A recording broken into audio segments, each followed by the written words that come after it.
पिंपळगाव सराईच्या शिक्षण मंदिरात भावनिक निरोप मुख्याध्यापक मोहम्मद सोहेल सरांचा दिमाखदार सेवानिवृत्ती सोहळा.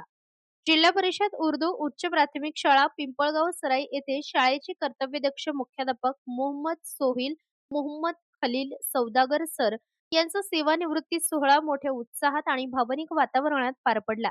दीर्घ शैक्षणिक सेवा काळात विद्यार्थ्यांच्या जडणघडणीत मोलाची भूमिका बजावणाऱ्या सोहेल सरांचा त्यांच्या उल्लेखनीय कार्याबद्दल मान्यवरांच्या हस्ते सन्मान करण्यात आला. यावेळी शाळा व्यवस्थापन समितीचे अध्यक्ष नियाज अली शाह, उबैद उल हक सर, जावेद शाह, रौफ शाह, आसिफ शाह, शाफिक बागवान, शाकीर सर तसेच शाळेतील आजी-माजी विद्यार्थी उपस्थित होते. विद्यार्थ्यांशी जिव्हाळ्याचे नाते निर्माण करून शिक्षण क्षेत्रात दिलेल्या योगदानाबद्दल सर्वांनी सोहिल सरांचे कौतुक केले. त्यांच्या निरोपावेळी शाळा परिवारात भावनिक वातावरण निर्माण झाले होते.